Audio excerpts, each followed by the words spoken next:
Alright, boys, so last episode we did Diary of a Wimpy Kid Meltdown, Chapter 2, so this is Chapter 3. No, I'm at Chapter 4. Monday. When I woke up this morning, it was below freezing outside. I was relieved it actually felt like winter again. When Mom told me I had to wear thermal underwear to school, I thought maybe global warming wasn't such a bad thing after all. I hate wearing thermal underwear because it's uncomfortable and I feel ridiculous wearing it. Thermal underwear looks cool when it's on the mannequin at the mall, but when I put it on, it just looks like a retired superhero. The mannequins at the mall are always super buff, and they make guys like me who can't spend 3 hours in a gym every day look bad. If I ever got a really good shape, I'm going to sign up for a mannequin model, because that would be the awesome thing to brag about on a date. Recognize that body? The mannequins you see at sports are always in athlete's poses, and it looks like it would be hard to stay in that position while someone sculpts you, and that's too much effort for a job that should be easy. So when I apply for the job, I'm gonna do it at the bed and bath store. Mom says I'm lucky to have thermal underwear because our ancestors didn't have the kind of stuff to keep them warm. Sometimes I wonder about my ancestors, though. I have no idea why they choose to live here when they could have picked somewhere a lot warmer. Looks good to me. But I can't complain because they survived, and everything they did led directly to me. And I just wish they could see how I turned out so they'd know all their sacrifices were worth it. I guess we're all lucky to be here because human beings have had to go through a lot to get to where we are now. At school, we learned that 10,000 years ago, a big sheet of ice covered half the planet, and if people made it through that, I guess we can get through anything. My teacher said that one day the Earth is going to be another ice age, and glaciers will come back, but I hope it doesn't happen anytime soon. I've heard glaciers move slowly, which is a good thing because maybe we'll have the chance to do something about it. I don't know which is worse, a planet that's hot or one that's cold. All I know is that today it was cold. All I know is that today it was cold, and it wasn't fun walking to school in the morning. I try to cheer myself up by thinking of things I like about the winter, but I came up with a really short list. Christmas is great and all, but after that, it's just a long slog to the spring. I decided the only thing that could actually make winter worth it is the hot chocolate. I used to be on the safety patrols and I'd get free hot chocolate at school, but after I got kicked off, I had to start bringing my own. Lately, I've been filling thermoses with hot chocolate every morning, and that keeps me warm on the walk to school. But today, Dad must have grabbed my thermos and left me with his, and I didn't realize that happened until I took a big gulp of cream of soup. I wish Mom and Dad would drive me to school in the morning, but they have to leave a half hour before I do. There are some kids on our hill whose parents drive them in cold days like today, but when me and Riley try to flag them down to hitch a ride, they won't even make eye contact, and that's really stinks because us hill kids are supposed to have each other's backs. It was so cold out today.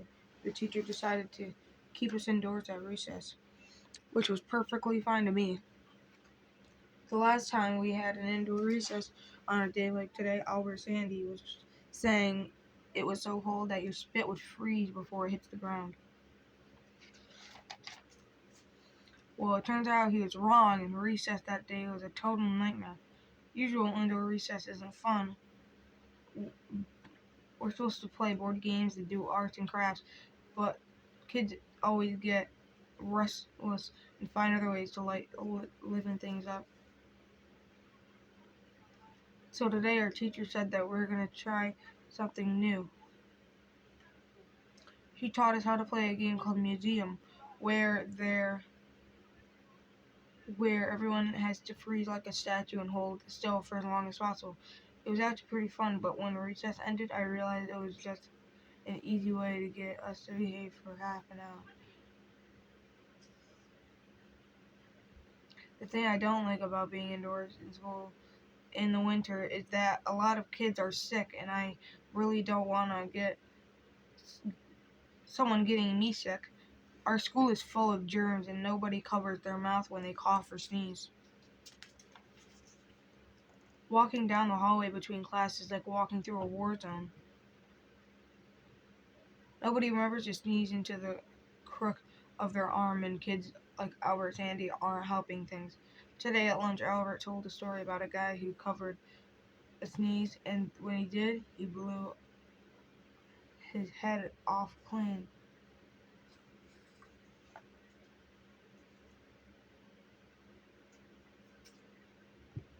I told Albert his story wasn't true, but he swore it was.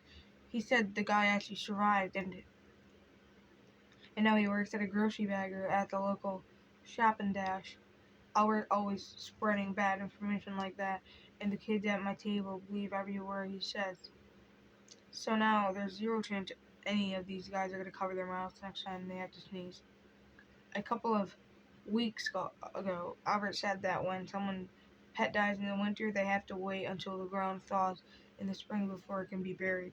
He said they need somewhere to keep their parents in the meantime.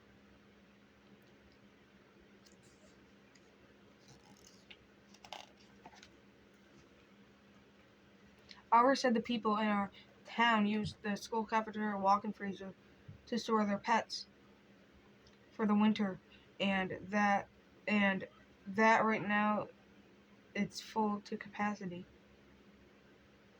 I'm almost positive this is just another one of Albert's stupid made-up stories. But until we find our pig, I'm not gonna order the pork barbecue special just in case. I'm seriously thinking of changing lunch tables because I'm tired of sitting with Albert, Sandy, and all these other idiots every day. One kid I won't miss is Teddy Silvet, who wears the same sweater all the winter long. Teddy's sweater has never been cleaned, and there are food stains all over it. Sometimes the kid at my table tries to guess what each stain is, which is why they were doing today.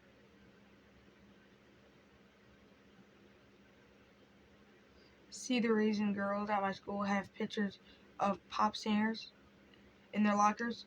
The guys in my grade just aren't giving them any good options. I guess I can't even imagine how many germs are on Teddy's sweater, which is why I sit at least 2 seats away from him.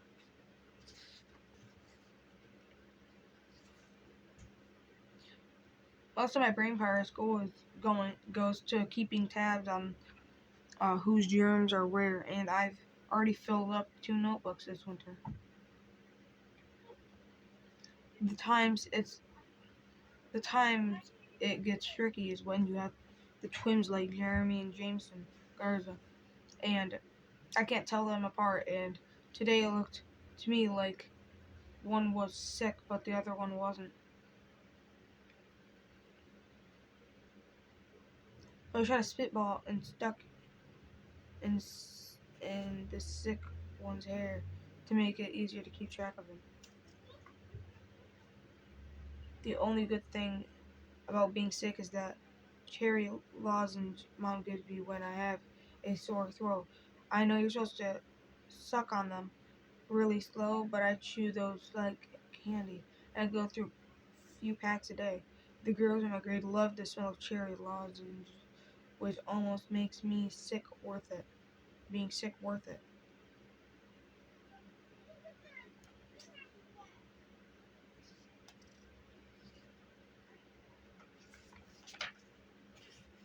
Unfortunately, the guys in my grade like the smell too, and they're always trying to get me to give them some.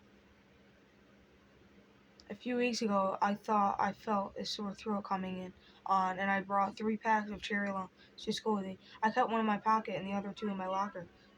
But Jake McCoffin sniffed out the packs and I was keeping in my locker, and by the time I found out, Speed Bump had already picked the lock. I wish I didn't have to go to school at all during cold and flu season. Maybe one day I'll buy one of the other big plastic bubbles so I'm not exposed to the other kids' germs. But I'm pretty sure a bubble won't last a day before some jerk popped it. But even though I hated being sick, I'm kind of glad they didn't come up with a cure for the cold yet. Because if they did, I wouldn't be able to fake being sick and stay home from school to play video games.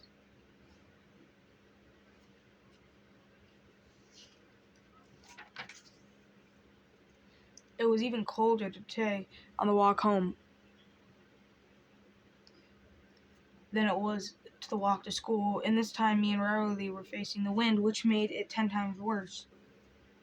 It was so bad that we had to make a few pit stops on the way home. The first place we ducked in was the pizza shop because there was a big oven in there, so it's always warm inside. But but the guy who owns the place realized we weren't going to buy anything, kicked us out. Our next stop was the town library. That's a public building, and I knew they couldn't tell us to leave. But when the librarian started getting pushy with the books, we left on our own. I wish we'd used the bathroom in the library before. We headed back outside, though, because then we got halfway home. Riley realized Riley really needed to go. We knocked on a few doors, but people saw us. They pretended they weren't home. Finally got someone to answer the door, but but by that point, Riley's face was so frozen he couldn't even form words. Was of. By the time we got to Surrey Street, I thought Riley was gonna have a medical emergency, but I knew none of the Laurie Street people were gonna let us inside their houses. There's a big rock in Mr. Yee's front yard, and I told Riley he should duck behind it to do his business. Personally, I wouldn't pee outside in this kind of cold because Albert Finney told us a story about what happened. Too bad he did. But I didn't feel like it was the right time to mention that to Riley, and I'm not really sure he had to go number one anyway. Whatever, he was going back there. He was talking forever. Some of the Lord Street kids came out of their houses to play before long. Riley had drawn a crowd. I just backed long off because I really didn't want people knowing I was with him. Zuff would Thankfully, Riley wrapped things up and we got out of there before anyone realized what he was doing. Because this is just the sort of stupid thing that could end up sparking a war. Alright, that's it for today, boys.